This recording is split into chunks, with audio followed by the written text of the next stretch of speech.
Migrant property यानी कि प्रवासी संपत्ति जो है वो मालिक की लिखित सहमति के बिना किसी को नहीं सौंपी जा सकती, ऐसी जजमेंट जो है वो हाई कोर्ट द्वारा जारी की गई है। देखिए, बात करें कि जो प्रवासी हैं यानी कि जो माइग्रेंट्स हैं और जिनकी प्रॉपर्टी है उसको लेकर जम्मू कश्मीर और लद्दाख के उच्च न्यायालय ने प्रवासी संपत्ति पर अवैध कब्जे के खिलाफ वित्तीय आयुक्त द्वारा पारित बेदखली आदेश को बरकरार रखा है और कहा कि याचिकाकर्ता प्रवासी की लिखित सहमति के बिना इस संबंधित भूमि पर जो है वो कब्जा नहीं कर सकता था, जिसे जिला मजिस्ट्रेट द्वारा ही सौंपा जाना था। देखिए, न्यायमूर्ति जावेद इकबाल वानी ने कहा कि हालांकि जिस संपत्ति पर कब्जा था उसे बेचने के लिए एक समझौता हुआ था, लेकिन प्रवासी अधिनियम 1997 बिना सरकार की पूर्व अनुमति के प्रवासी संपत्ति को अलग करने पर रोक जो है वो लगाता है।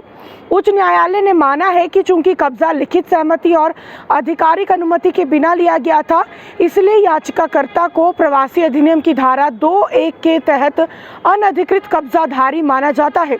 जम्मू कश्मीर संपत्ति हस्तांतरण अधिनियम जो है 1977 की धारा 54 और 138 के तहत जो है अचल संपत्ति की अगर हम बात करें, जिसके तहत यहाँ पर बताया ये जा रहा है कि जो संपत्ति यानी कि अचल संपत्ति की बिक्री है तभी वैध होती है जब पंजीकृत बिक्री विलेख द्वारा निष्पादित की जाती है। बेचने का समझौता जो है वो स्वामित्व अधिकार नहीं बनाता है, जिसका अर्थ है कि याचिकाकर्ता का दावा कानूनी रूप से जो है अस्थिर था। उच्च न्यायालय ने ऐसा कहा है। याचिकाकर्ता ने वित्तीय आयुक्त द्वारा पारित आदेश को चुनौती दी, जिसने जिला मजिस्ट्रेट पुलवामा द्वारा जारी बेदखली आदेश को बरकरार रखा। प्रतिवादी कमला देवी ने जम्मू कश्मीर प्रवासी अचल संपत्ति जो है संरक्षण और संकटपूर्ण बिक्री पर संयम अधिनियम 1997 के तहत एक आवेदन जो है वो दायर किया था और साथ में बात करें कि जिसमें याचिकाकर्ता को 11 कनाल और 3.5 मरला ज़मीन से बेदखल करने की मांग की गई है। उसने दावा किया कि वह एक प्रवासी है और याचिकाकर्ता ने उसकी ज़मीन पर अवैध रूप से कब्जा जो है यानी कि अतिक्रमण किया है। इस ज़मीन का एक हिस्सा 5 कनाल और 8.5 मरला पहले ही डिविजनल कमिश्नर की पूर्व अनुमति से प्रतिवादियों को बिक्री विलेख के माध्यम से बेच दिया गया था।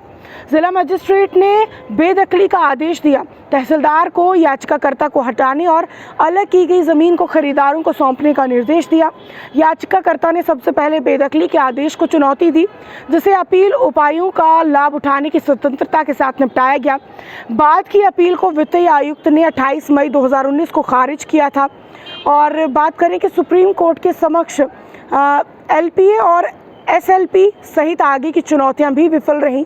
हालांकि सुप्रीम कोर्ट ने याचिकाकर्ता को जरूरी कानूनी औपचारिकताओं का पालन करने के बाद 1997 अधिनियम की धारा 7 के तहत अपील दायर करने की स्वतंत्रता दी है।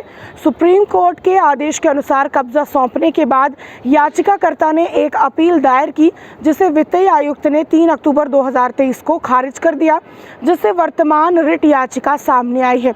लेकिन जो बड़ी खबर है वो यही है कि अगर कोई माइग्रेंट प्रॉपर्टी है तो जब तक ओनर लिखित में सहमति नहीं देता तब तक वो प्रॉपर्टी किसी और के नाम किसी और के हाथ सौंपी नहीं जा सकती है। ऐसी जजमेंट हाई कोर्ट द्वारा पेश की गई है। इस पर क्या कुछ आपकी निजी राय है, कमेंट सेक्शन में ज़रूर रखिएगा।